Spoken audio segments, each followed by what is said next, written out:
This Cars and Coffee is cool because it's taking place at a racetrack. All people want to do is watch cars pulling out of Cars and Coffee. I didn't know what to expect. The vibes, like the atmosphere, everything was super cool.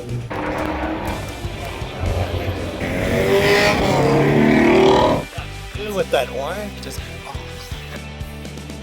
What's your ideal weekend and what's your ideal track car? oh man. Ride-alongs that are happening for the track.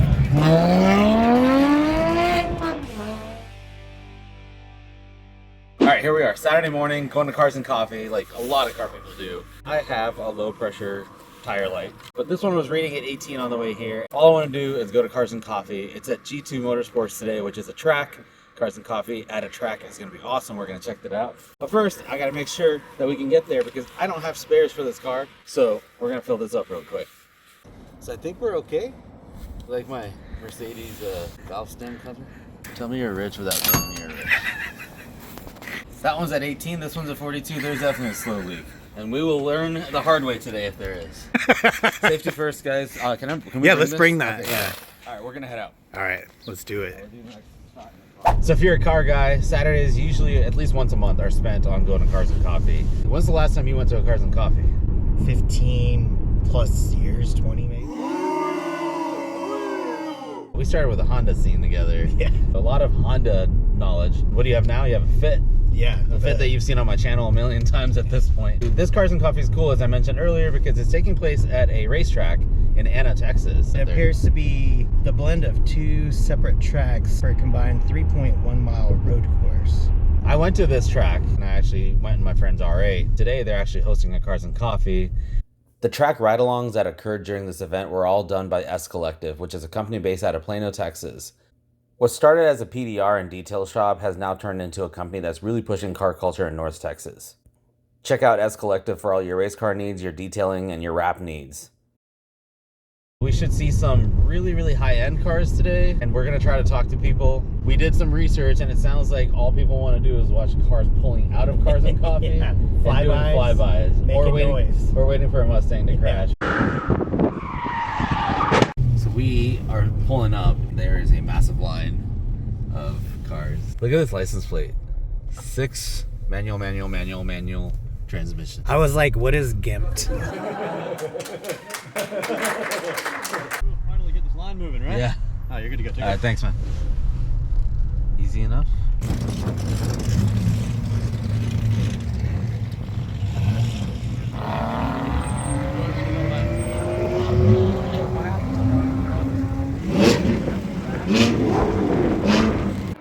From the moment we pulled up to this line, we knew that we were in for a treat.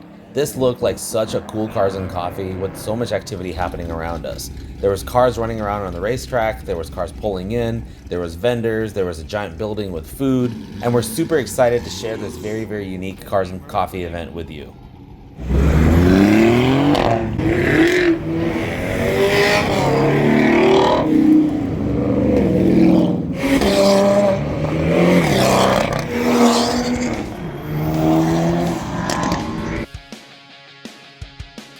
No way. That's like One in real life. Dude, I can't believe. Look at that license plate though. This is what, the third one you've ever seen? Yeah. Third one I've ever seen in real life. That's pretty sweet. That might be one of my favorites. Yeah, why is this Jeep your favorite car here? I just really like the color with that orange. It just Yeah. I like It's got the. the accent on the grill. It's very nice. That might mean that's the EV version.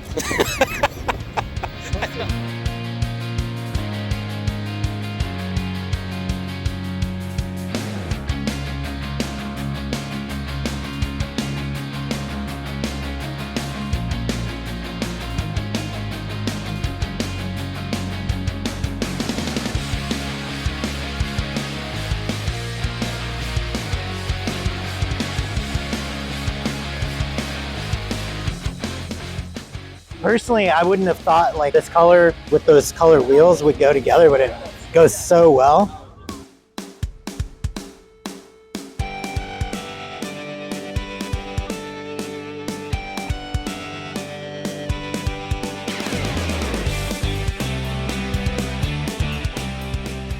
I don't know, exotics are like a weird thing to me. Like they all kind of look the same after a while. Like if I see a row of McLarens, I'm like, oh cool, a row of McLarens. I don't know what the difference is, but this thing looks sick. The Liberty Walk one should be pulling in, I guess. You said he was on the lap? And those Like things, the Liberty Walk. the Liberty Walk, The those little mochis Yeah, that yeah. I collect, dude, those are gonna go for so much.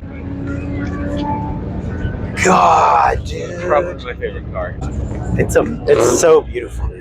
Oh, tacos. I was just gonna say.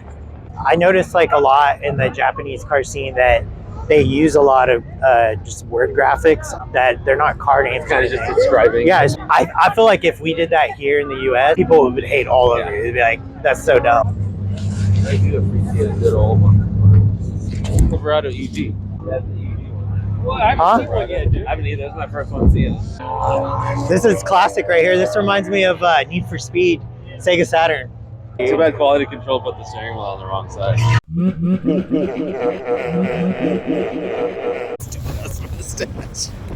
Yeah? It's a plaid. That looks pretty cool, actually. Alright, so this is ride-alongs that are happening for the track. Sponsored by S Collective. They're taking people out in their cars.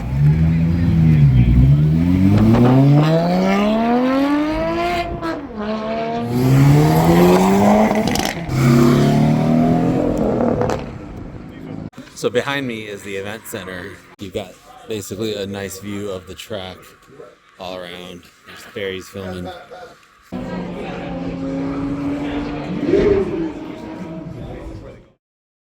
I'm here, a member of the S Collective group. All right, you guys know Rainer. I'm here with Daniel from S3 Collective. All right, so we're here with Chris today. Congratulations on this awesome event, by the way. Today we're gonna dive into the mind of Rainer a little bit. What do you have? Yeah, this is a 2008 997.1 turbo. I've driven his R8, his M3, his GT-R. He has the LS Swap G35. Too hot. Can we break it? I have a 2015 Chevy Silverado. It actually has a Alpha 9 big turbo kit on it. We have a question called DWT. What is your ideal daily driver? What's your ideal weekend? And what's your ideal track car? Okay. Money is not an issue. I think daily, any version of the Ford Raptor. I want to buy an older classic Volkswagen Bug. But you have a Raptor. I do. Yeah. Yeah. I want the beater of beaters. I don't want to worry about things. As an R8 owner, you've had a GT-R before, a bunch of Right. M3s. And I already have it. It's a 4Runner. I am on my 4th 4Runner. I'm never going to let go of 4Runners. That's it. If I had to pick my daily driver today, right now, I'd jump back into an F80 M3. The more miles, the better. It is a badge of honor. Toyota has a program where you can submit a picture and they'll actually send you a sticker.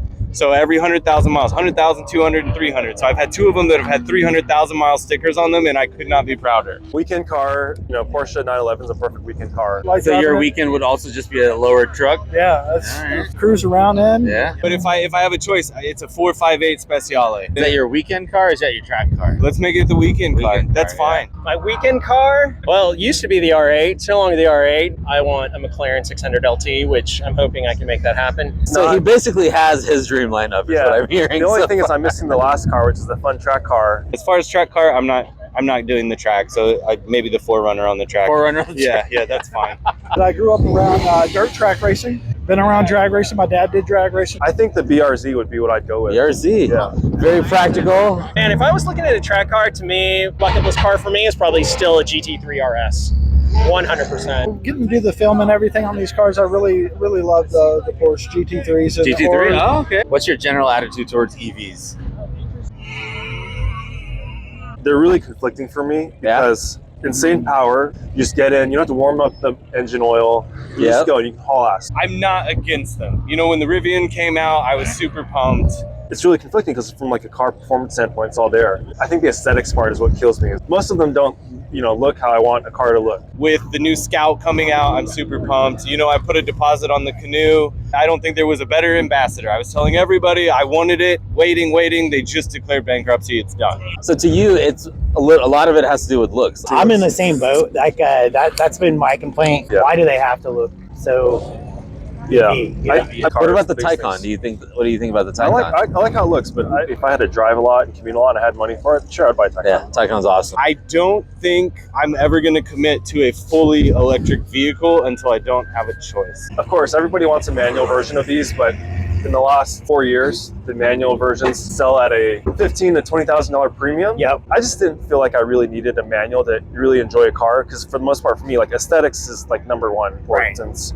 You actually get up close and personal with these cars. How long have you been wrapping cars? 2 years now. 2 years, okay. So, and you didn't do it before that? no, I didn't do that before, but I've always Do you get anxiety? Because like even just walking around your guys' shop, there's some top dollar stuff there, and you guys are ripping these cars apart. I guess just like with anything, once you take it apart one time and then another one comes in, it's just It's the same thing. It's like an assembly line kind of thing. A lot of the cars you guys work on, they're not known to be easy to take apart. So we're doing a color change on the Eneos. It's kind of cool to get an insight of somebody in your line of work, because every time I see you guys working on some of these things, like I said, it gives me a lot of anxiety. A lot of these are rare cars. You can't just go and buy the part. You know, and hopefully you find a video that kind of helps you, so you're not just breaking things and go, oh, that's how it comes apart. Exactly, So, yeah. thank you. Oh, here. Oh. Thank you. Yeah. Oh, here. Oh.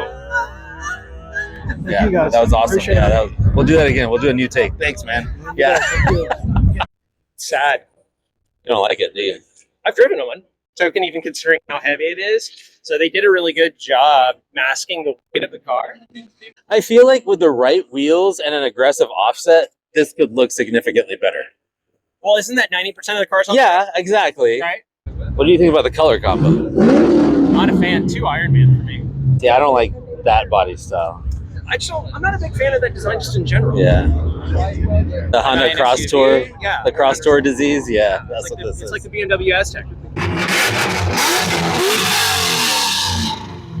This is the worst. All right, it's getting windy. Still cold. It's getting rowdy, It's supposed to be. I know it is getting rowdy. There's ambulances, there's police cars, but we are headed out in my noble steed, parked here by itself.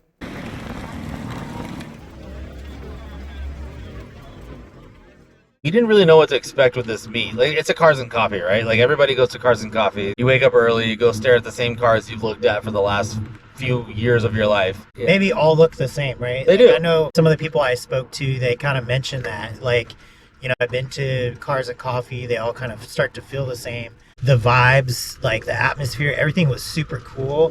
When you've got race cars actually racing versus just sitting in a lot, just not moving. Right. If you live in the Dallas-Fort Worth area, check out S Collective. They're offering ride-alongs. So you can actually just ride along with one of their race car drivers or any of their employees. Super cool. And we didn't get a chance to do it because you have to register. I didn't know. I tried pulling the friend card. Unfortunately, they were running behind. What a cool experience. Hopefully through the video, you get a good feel of how this event actually was. It gives you a good balance. Like, you get to see really cool cars, meet really cool people, hear and see like all these cool cars on the track.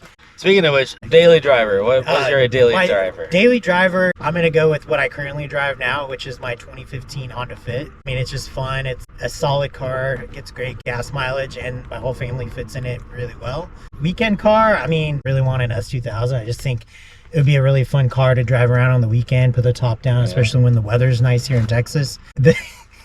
This you'll probably again make fun of me, but What was that car called? a McMurtry Suction EV. Yeah, I know Top Gear did a video where they drove around. This is the most abstract choice of track car. Now, it is a track car. I'm not saying that it's not a track car, but you pulled it out so randomly last night. You skipped over all the normal cars that people would go down a list of, and you chose the McMurtry Suction EV or whatever it's called. Yeah. So it's this little car that looks like a cartoon, has like 1,000 horsepower. And for my track car, I want something that's a little bit less consumable cost. So it'll be daily RS6, weekend it'll be GT3 RS, or just a GT3. It doesn't even have to be the RS. And then for track use, a Lotus Elise. Let us know down in the comments what your daily, your weekend, and your track car would be. DWT. Thanks for joining us on this. It was fun. We're going to try to attend more events, get to know more people, and hopefully you can come along on the ride. Yeah, So it was good times. take it easy, everybody. Later.